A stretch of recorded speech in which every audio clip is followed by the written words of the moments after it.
Get off my lawn! But first, subscribe to the channel.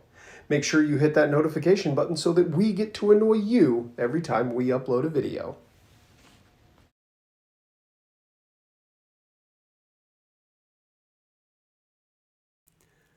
What's up, everybody? Welcome to the Old Cranky Man Collectibles YouTube channel. We've got a special guest here today. My name's Blake. I'm here with Stefan. I'm Stefan, and this is my daughter Luna, who's with me. Special guest. Special guest. Look, Dad, I want to be a YouTuber. Yeah. Hey, what are we doing today, Blake? Oh, Canadian Highlander. Oh, yeah, this is from this last Sunday, yeah? Yep, at the top of your screen, you've got Mitch, my boy Mitch, playing Gruul Monsters. And at the bottom of your screen is my other boy, Kraft, playing on his traditional Welder list. Playing his traditional Grixis Welder. 30 lands. So Kraft loves to rock, paper, scissors. My favorite thing, and I did this last time I played against him, I picked the card for him, I picked the card for me, and then I called what they were perfectly. Oh, snap. I was like, that is Scissor Lizards, and I got Paper Tiger, and That's I called incredible stuff.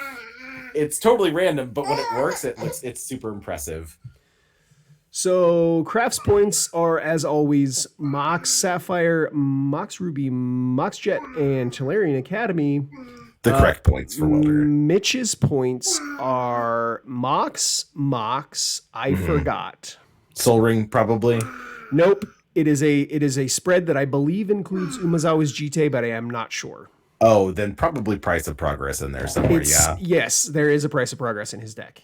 It might just be those 9 points. Yeah, it is Mox Jit Price. And I think we did have the discussion that it is only 9 points.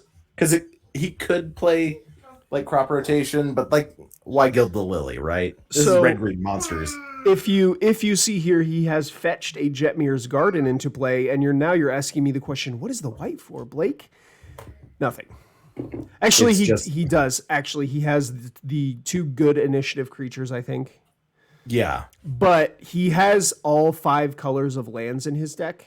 Oh. Because he has some domain stuff going on. And he's got Neshoba Brawler. Correct. Right. Yep. Other domain things, but that is why you will see all 5 colors of mana. Territorial Kavu. Yes. Which I think we saw a lot of that in Modern. Or in Legacy. Yes. In Legacy, it was in Modern. Yeah. I have become a Territorial Kavu believer. I've had one this whole time. Never actually read it or cast it. I just knew it was. I just knew it was a 5/5 for 2. Card's gas. It has abilities when it attacks. Why does it need those? I don't know. What do we cast in here? 2 mana. Set. This is. Oh, you know what? I don't have Scryfall on the screen, do I? Pause. Hang on. I need you to vamp for just a second. While I get Scryfall up. I believe it's some sort of counters based creature. It is the 4/4 for 2 from Kaladesh. Right, it has Revolt. It comes in with 2+1/+1 counters of a creature. It's like what is it? Oh my god. It's the 2 mana, it has Revolt. If it was a permanent left the battlefield, it comes in with 2+1/+1 counters. Yes. There's the 1 mana version of this and the 2 mana version of this, and this is like Pima Renegade or no. What do you call it? Believe it or not, I loved this standard environment. We've talked about this before ad nauseum. I also love Kaladesh Standard. Yeah. I think it was one of the coolest, most powerful standard environments that wasn't broken in half. Like, yeah, we got some sort of like degenerate stuff happening with the Titans and the energy artifact, but sometimes you just got to break stuff. But like also is that really busted, or was it just busted in the context of standard was just kind of dirtily?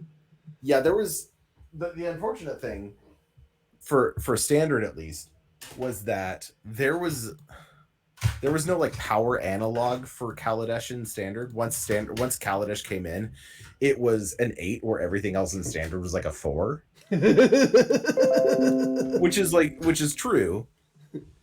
Which isn't to say standard shouldn't be at that power level. It's just nothing else was.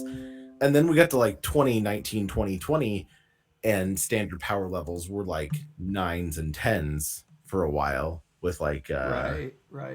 with Uro and Kroxa and Underworld Breach, and it was sort of messed up. I wish it was sort of they stopped at the Kaladesh level. It's a little much for me to go to solid 10s.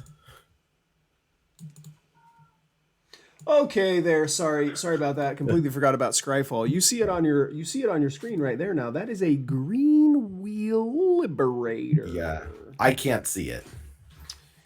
You should be able to see it. Oh, sorry. That's why you can't see it. There, now you can. Heyo. Yeah, so Greenwood Liberator, great. A lot of these cards with Revolt were in Kaladesh standard were like decent. You know, we got Fatal Push, right? Fatal Push, very good card in standard. In Ledger Shredder followed by a Gataxian probe on craft side here. This is the best way to cast a Gataxian probe. I mean, if you're saying that Ledger Shredder makes everything better, yes, it does. When we talk about like some of these dirtily like draw spells, this is the way you want to be doing it. Oftentimes, Ledger Shredder is a 3-mana spell, right? It comes down. Yeah. You cast a cantrip, and then it becomes a 2/4 flyer. Right. That basically got a booty too big to deal with. For realsies. And now he's got and he cast get probed for free. Sort of got in front of it. We still got a 3/2 coming in against him. You know, beef is beef. Oh, and we got the dinos there. Another card banned in standard around Ixalan. Is it Rampaging Ferocidon? It is Ferocidon. So players can't gain life, and then other relevant text that loses you life if creatures enter the battlefield. It's universal. It's also 3/3 with Menace. Yeah, it's like this is just a good body. Card's gas. I'm not sure. Oh, we were talking about Ixalan standard earlier, and I can't believe I forgot about the red deck with like Goblin Chain Whirler and Rampaging Ferocidon and Raymond Up Ruins. Yeah, that card was still in standard. That deck was dope. Yeah, it was very good. It was sort of like the tail end right before we went back to Ravnica, because right before like we went to Ravnica, we did the War of the Spark thing. And then after War of the Spark, things sort of got unhinged in power level and standard because we went to Eldraine. For real. And if you don't know what happened at Eldraine, the internet exists. I encourage you to look it up. So, as you see here, we have a natural Painter's Servant plus Grindstone on turn 3. Oh my god. If Craft could stop drawing this naturally. That's why we play the cards. Yeah. This and he has like the the inventions. The invention borders. Again, yeah. Ixalan or Kaladesh, right? Like this was Kaladesh's claim to fame was like Yeah, these are the only inventions in his deck is these 2 cards. I wonder if that has anything to do with why he draws them naturally all the time. I think so. I think they love him because they know how much he spent on them. They're like, they call him Master. I would go for the original printing of Grindstone, but I am a Tempest boy. So this is an Uvenwald oddity, and we're trying to beat face ahead of time. I don't think it's gonna matter though. I don't know. I can't actually see their life tracker there. It's a little glary, but if Craft's not dead, then Mitch is dead. And we're scooping him up. Oh, are we? What is happening? He picked up his library. Was he fetching? What is he doing? Not sure. Okay, yeah, we're scooping them up. I'm not sure what that was either. Yeah. Gonna go to game 2. Kraft wins with that combo so often, and it's like easy to find. Yeah, I mean, it is his deck's primary win condition, so it's not unusual that he points wins is with it that? all the time. 0. 0 points. If you haven't watched or listened to our podcast episode on Time Vault, yeah, there's a link to it right here. There it is. Click on that link. Go watch that episode about a terrible magic card that costs 7 points. It is not terrible. It's a terrible magic card. So it itself is not terrible. It does require you play some bad ones to sort of combo off. But we've talked about it before. It's cleaner just to play good cards. Like spend your points on good ones, win with good ones, and like we saw there, Kraft has an artifact combo, required nothing of him, had good setup already, played a good defensive game, and then Mitch just lost because he didn't have removal in hand. And like Painter Servant just sort of like, if you don't have the shatter effect, then Painter Servant just naturally you just lose. Yeah. Or if you forget that you have a Yawgmoth and some creatures in play that you can sacrifice to kill the Painter Servant and scoop up your hand. Yeah. I had enough creatures to do it too. Like I just didn't. I was like, oh, I guess that's it. Nope. Could have killed it and drawn a bunch of cards. Wah, wah, wah. Yawgmoth confirmed good. I've seen people cutting Yawgmoth from decks recently. Like what? Like what decks? Cutting it from Sandy V. Absolutely not. Yeah. I saw Wheeler was running a list at the Canadian Highlander Nationals. He went to the one in I forget where it was. I think it was in Vancouver. Yeah. And he wasn't running Yawgmoth. He was running like that werewolf that lets you pay 2 to look at the top 3 and find a creature. How are you playing that over Yawg? Yeah, that's what I don't understand. And I understand that there's a certain amount of combos. Like if you go infinite with Devoted Druid, you can use that to basically draw every creature in your deck. But at the same time, I don't need every creature in my deck. I need I need something that draws me. So an Inquisition of Kozilek going to take a Price of Progress. We also see a Lesser Gargadon, a Scab Clan Berserker. Oh, he is going to take the Gargadon. He's taking the Gargs. That is a lesser Gargadon. No, that's not what that card is called. It's a Flame Tongue Kavu. Oh, that's FD. No, that's Flame Tongue Yearling. That's what it's called.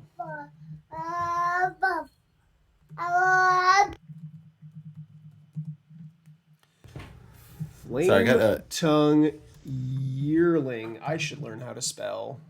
Yeah, that's the sketch art for Flame Tongue Yearling. That was in MH2. I was thinking of the other sketch card, the Lesser Gargadon. Oh yeah, that is a sketch card in that set too. Yeah. Man, Modern Horizons 2, fun set. Really liked that set. So he left him with the Scab Clan Berserker. And Price of Progress. Here is a Soul Guide Lantern. Gotta take care of that Yearling. Lulu's still making noise over here. She wants to be a YouTube star. She is, in fact, a YouTube star. Scab Clan Berserker for a while made the vintage blue-red deck absolutely nuts. Scab Clan Berserker did? Yeah. So let's pull that one up. At the time, Scab Clan. Oh, I know this one. At the time, the Grixis Storm deck that just got, what is that tutor called? The one with Spell Mastery, the 5-mana one that's a demonic tutor and Dark Petition. So Dark Petition was also in Magic Origins. At that time, Vintage was just storm. Yeah. So the blue-red decks were like, we're just going to play Scab Clan Berserker. So, yeah. Lotus, Scab Clan Berserker, attack you. Sorry, you can't kill me now. Well, we've seen Lelia played, right? Or it's a 2/2 that has haste that becomes a 3/3. And Yep. this is a 2/2 with haste that becomes a 3/3. And also, and lets them kill themselves by casting non-creature spells. Like so, just you, right? it's very good. Yes. Oh, and we've got a grindstone now on Craftstide, naturally drawing it. Yeah, the game is over. Craft lost. Oh, he just got overrun by a Scapland Berserker. I think that was just a concession due to I can't beat this draw. I'm not exactly sure what that third creature. It is the Orcish Lumberjacks. That's what that creature was. Lets you sack your forest for red mana. Cards very good. It just lets you turn your unused lands into mana. Yep. So craft on a mulligan to 6 there.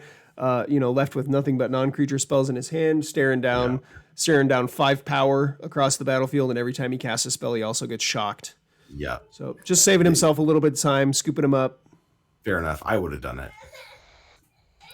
So we've got Orcish Lumberjack. Holy moly!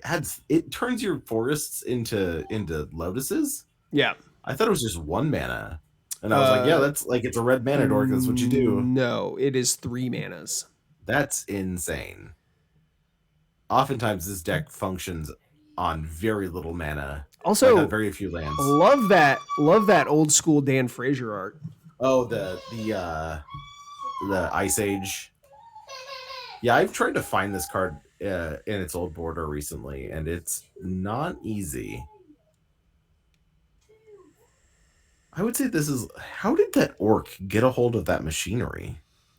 Okay, so this is Ice Age, right? Yeah. So Urza has already blown up the plane. Okay. So he was just... This orc was just scavenging through Mishra's machinations. Oh, yeah. This is just he's like, look what I found, guys. I'm just gonna cut some stuff down. And he's like, look what I can do. I used to just be a 1/1 for 1, and now I can make fire. Yeah. I love that the actual machinery didn't make him more powerful at all. Like, he's still a 1/1. He's just like he's this if this card was printed today, it would have all of this text that it has. But also, whenever you sacrifice a forest, it would like deal 2 damage to any target, and it would give it +4/+4 until the end. Oh yeah, it would just get cute. Like it would be 2 mana for a 3/4. Like pump something else too. Yeah, it would get bananas. The days of simplicity are behind us. I believe that's true in that we have like no vanilla creatures in standard. Sorry, we have 1 vanilla creature in standard. It is Multani. He's an 18. He's an 18/6 for 6. Yes. Oh, okay. Big. That's the 1 vanilla creature in standard right now, and it's a combo card. I opened a foil stained glass Yargle and Multani. It was by far the coolest card I opened in my box. I got an Invention Ragavan too, which is sick. But I think the foil stained glass Yargle and Multani is cooler. I've been trying to decide what I'm gonna do with it because I kind of just want to sacrifice it to greater good. That's like is that a commander thing? I'm probably not going to try doing that in Canadian Highlander. Yeah, so yes, yes, that is a commander thing. I don't think we play greater good. It's 4 mana enchantment. Yeah. Generally speaking, 4 mana enchantments that don't do anything when they enter don't really get much play. Although, I've played the courts with a straight face. They do something when they enter, though. They draw you a card. They at the end of your turn at least. They draw you a card when they enter. That's what they do. Yeah. You don't get the card immediately, but I mean, Portent also doesn't give you the card immediately, which is a bad card. Don't put that card in your deck, please. No Portents, please. Portent, not important. No. Got him. Yep. We got a map and play. These players are just, they're just. What is that over on Mitch's side there? Working out their mana base. That's a Jetmir's Garden. Oh, it's a Triumph. Yeah. So we got a mock start on Craft side. Was able to get a map out and an expressive iteration. Yeah, that was his second turn, I think. So I don't hate it. Craft being on the play here was land into expressive iteration into Mock's map. Passes back to Mitch. What's Mitch got? He's reading a card in his hand. I believe that's a Maulock. That's a good card. He's reading a Maulock. Card's very good. Scales up with the game. Removal spell. Maulock. Maulock. Ah, I spelled it right. Maulock. Maulock. It's a Tyrannid. It's part of the Tyrannid swarm.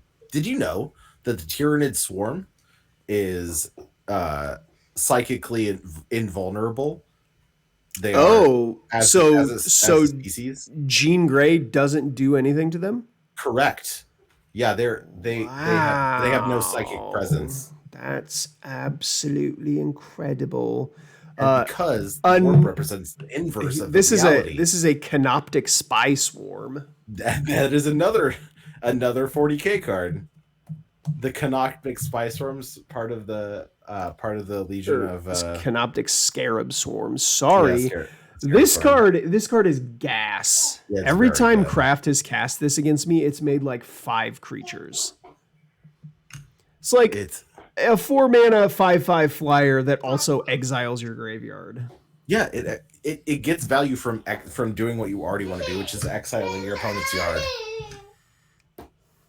So I'm kind of curious why he didn't advance his board state here. So on Craft's turn, he could have cracked map, got Tolarian Academy. Tolarian Academy taps for 2. Yeah.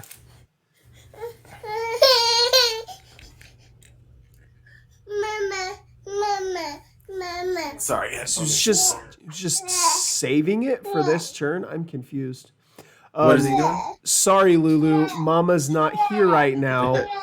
All we have is a Scarab Swarm and a Fable of the Mirror Breaker. With a Pokemon card. Nope. Nobody has the token, bro.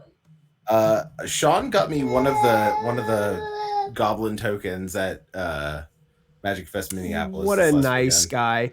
Man, Mitch had a crazy turn, right? He's got Urza Saga into Fable. Here you see a what is that guy called? He's Blastoise. Oh, Kappa Cannoneer. He's Blastoise. Kappa Cannoneer. Kappa Cannoneer with a K. Yeah. I think so. So this card is scary. It has Ward 4. Whenever an artifact enters the battlefield, put a +1/+1 counter on it. It can't be blocked this turn. Was that necessary verbiage to add to this card? It also counts itself on entering the battlefield. It sees itself enter and gives itself a counter. Because it itself is an artifact. So that's why it has a +1/+1 counter now. Yucky. That's yucky. It's sort of an unfair card. It was designed for the commander deck. The commander where you have to attack 3 other players to end the game. Yeah, sort of hard to design cards specifically for a format where you have much higher life totals and many more opponents. You probably shouldn't design cards for that format. That sounds like a different game than the game we play. Just saying. Magic is not one games, but mini games. It is many games, and it is hard to balance across different formats. But this card is sort of like the payload for your artifact deck, right? It's that's a whole lot of turtle cannon. Yeah, we've got a couple of these now because there was like a low drop one of these that is just colorless. He's my favorite. I love Patchwork Automaton. Yeah, that's the one from Kamigawa Neon Dynasty proper. I love Patchwork Automaton. Yeah, my league deck had 2 Patchworks and 2 of those 1-mana red creatures. Ronin, Reinforced Ronin. Yeah, so you are speaking my language. And then Reinforced Ronin every turn to trigger every Neon Dynasty draft. I just forced red. Yeah, I'm just gonna just force mono red. if it doesn't matter what bombs your opponent plays if they can't get to 5 mana. Yeah. Here's a Like, Malloc gonna come down. Gonna take gonna out kill. the Canoptic Scarab Swarm. Yeah, that's Unfortunately, correct. Mitch does not have enough mana to kill that Kappa Cannoneer. Ward 4 is just hexproof. He would have to right when you only have 4 mana. Ward Yeah. 4 is just hexproof. Yeah.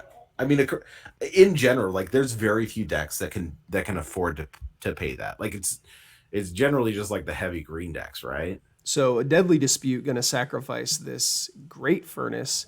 Not sacrificing the Cap Cannoneer. Smart. Treasure token coming. I was sitting at the table watching them when this was happening, and that you saw Mitch tap on the table there. He was like, "Are you sure you don't want to sacrifice the Kappa Cannoneer?" Yeah, and now he's getting a counter on Kappa Cannoneer, and it can't be blocked turn, so it's a 6/6.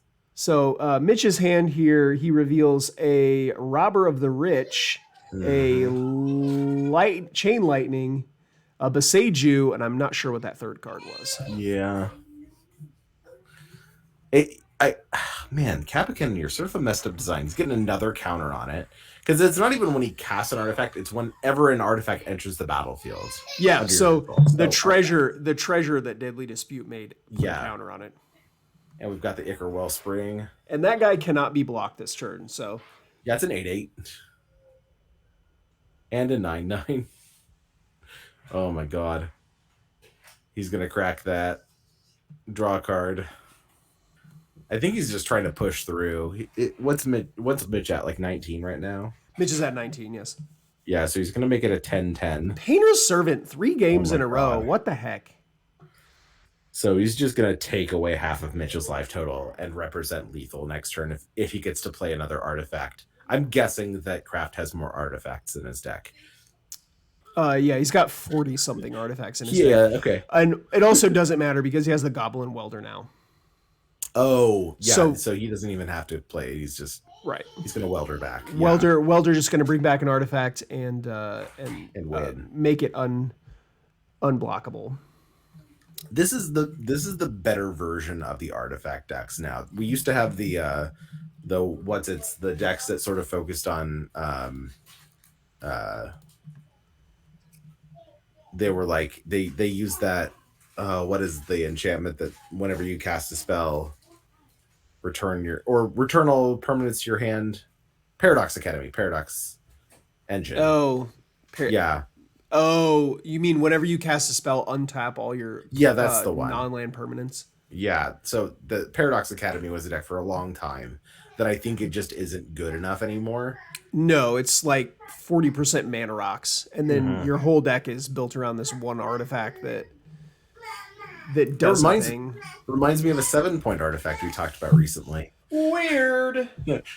Yeah, you can't really afford to do that. There's just too many opportunities for you to die. To just like end up drawing nothing. Like even if you empty your hand 3 turns, like after turn after turn after turn, you're just gonna like gas out and then die. So Mitch is sort of just trying to figure out a way to win right now, I imagine. He's making another Urza Saga token. No, that is Fable of the Mirror Breaker. Oh, is it? It transformed. So he had a proxy, and he didn't have the back of it on there, so he just pulled the card out of the sleeve and set it down. Oh, I thought he would. Why doesn't he have this card? I need to talk to him. I have a playset of this. I'm not using. He got he floated a mana and got the Shadow Spear off of the Urza Saga.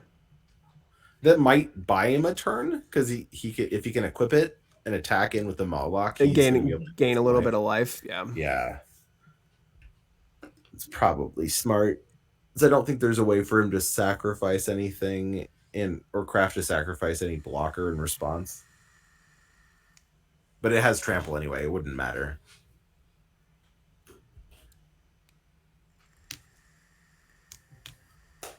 Like, and if it's a race, sometimes racing with a lifelinker is just enough, right? So he's got the Mawlock, which is a 4/4, the Goblin Shaman, which is a 2/2, no additional threats yet. And a 2/2 reflection of Kiki Jiki. If my math is correct, Kraft is at 9. I think they're both at 9. So 2 mana to equip the Maulock. So Maulock will be a 5/5 trample lifelink. Mm-hmm. Unfortunately, it doesn't remove ward from creatures, just hexproof if you need to. Here is another mana coming. It's going to be a Chain Lightning on the Painter Servant. Yep, smart. I probably would have done it on the Goblin Welder, but I think that Craft has to block, right? Otherwise, he. Yeah, he might just be dead. We've got the Canoptic Scarabs for him. Yeah. So is he gonna make a copy of Moloch? No, it's got summoning sickness. Oh, I remember what happened now. Yeah, he tried to copy the Maulock because he was going to fight down that Goblin token, and I was like, that creature summoning sick. So yeah, we can't do that. Believe it or not, that card has some weaknesses. Unlike Kiki Jiki, it does have summoning sickness. Does not have haste. Well, like there's always that comparison, right? Of like, well, it's just like Kiki Jiki. Well, not really. It's like when it flips, it sort of sucks. Like that's the worst turn. You can do really disgusting things with it though, because you can it triggers at the beginning of your next end step. So on your opponent's turn, you can at their end step, you can make copies and then you untap with them and you get to keep them for the rest of your turn. Yep. It sort of lets you double up the number of tokens. And I've done that with like Essica's Chariot, like making copies of cats and then doubling up those cats. And then like you get to keep the copies from the Essica's Chariot trigger. Sure.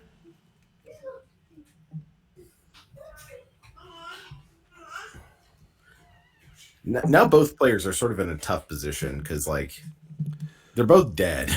if they don't I think Mitch has gained enough life to survive some amount of attack from the Kappa Cannoneer.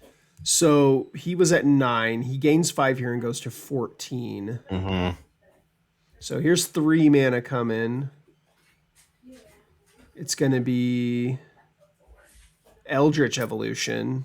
So we're going to go find a 4-drop. It can be... I would imagine we have something that can take out this Welder now. Let's see. Moloch is 2 mana. 2 mana. Yeah, okay. I thought it was 3 for some reason. It's just you could just cast as a 2 for 2 that fights something. Yep. It's a red green X. That's insane. The card's very, very good. Yeah, so we can get a 4 or less. You can just get a what is it? Kavu. Flame Tongue Kavu. The Yearling. No, just get the regular one. I don't know if he has that in his deck. He has Yearling. Yearling takes out the Goblin Welder here. No one wants to play Fire Imp anymore. Let's see. I think Kraft is going to need something pretty good here. Otherwise, this game is just over. Yeah, if you can play a bunch of Fatal Push is going to take out the Shaman. Smart. And then he's going to attack, but this thing can be blocked. He has not cast an artifact. Yep. He gets to block it with a Flame Tongue Yearling. That I think he was counting on that Goblin Welder to be able to bring something back to make it unblockable. But unless he's empty-handed, right? That Fatal Push was the last card in his hand. I am not sure. Yeah, I think it was. Because he didn't make any other plays. If he had drawn any artifact, I think he could have gotten there. Like if he had drawn a Spell Bomb or something. He would have needed to chain a few artifacts together. Mm-hmm. Which isn't that's not impossible for him. His deck can function on like artifact. So the previous turn he kind of like comboed off, right? He played a whole bunch of cards in one turn, and then ended with the Goblin Welder, which is representing a 2-turn clock. This is lethal, right? This is lethal if you let me untap, leaving himself with no cards left in hand. Perhaps it might have been. Yeah, I see what you're saying. It might have been good to keep one of those artifacts. Hold an artifact. Have not seen a Robber of the Rich in a while. Watch out, guys. This guy's got reach. He's an archer. Why wouldn't he have reach? All archers have reach, Blake. Why is he an archer? Because he's Robin Hood. So they had to thematically make him an archer. The bow on his back didn't give it away. Yeah. And he's not going to get any benefit off of that. He obviously has more cards in hand than the Hellbent Craft. But I think Mitch is definitely stabilized here, even if Kraft can make this unblockable. And he just drew land and played it. He's just gonna slam in, kind of force the block. Yep, and we have reached the point where he had to leave back the bug token so that it can block. Yep. A lightning bolt gonna take care of the bug. Yeah. Now he's gonna be able to slam in. With a 2/2. I believe Kraft is at 8, so this is game over though. That's there's an Uvenwald, yeah. The Uvenwald oddity has reappeared and ended the game. Green creatures with haste. And now we're just looking at our hands. Potential draws. Man, what a match. Yeah, red green monsters. If you ever wanted to play a deck that is just all creature cards that have haste. Yeah. And only the best burn spells.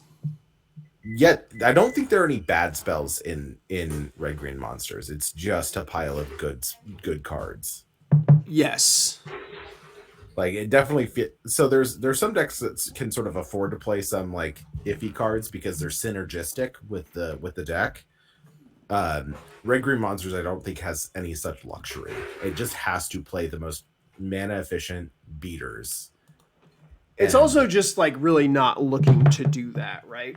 Yeah, that's not his game plan. It's basically just attack you until you die. Yeah, have you ever seen Uvenwald Oddity flipped, transformed? I don't think so.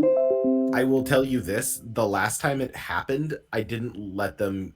Like they were like, okay, well, I'm going to pay to flip this, and I just started picking my cards up. Not like, today, Satan. You don't need to take it out of its sleeve. It's fine. I understand. I'm dead. Look at that. He's just all mouths. Yeah, and tentacles. The Eldrazi continue to have some profound effects on the. I know people are like, Phyrexian Body Horror is pretty weird. I'm like, have you seen the Eldrazi? Yeah, Innistrad Phyrex. Have you seen what the Eldrazi did to Phyrex or did to Innistrad? Innistrad, yeah, it was a Tuesday for them. the Eldrazi vampire horrors were like the best. Bruna and was it a Brazella?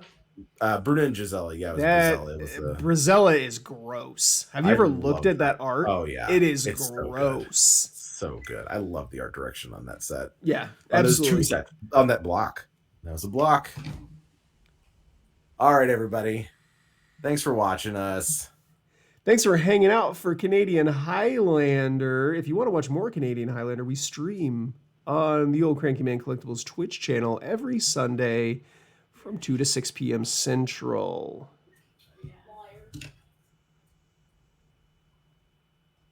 Check out our other videos on the channel. We have a plethora of legacy and modern content up right now. Also, we do a podcast every week called The Magic Dads. We also have a qualifier tournament for the OCM annual championship. It's a 3K. Yeah, OCM Championship Series qualifier takes place on the 17th. Sorry, 27th. Yeah, Saturday 27th. It's going to be modern this time. Yep. Looking forward to that. Just no teams, just hard modern button heads. Should be a lot of rhinos. As well as coming up before that, the Canadian Highlander. win a duel on the 20th, which also qualifies players for the Lawnlander Championship, which will take place in December. And we actually have the sword. The sword has been acquired. Gonna be able to show that off on stream. It's gonna be sick. Very excited. All right, everybody. Thanks for watching. Bye. Bye-bye.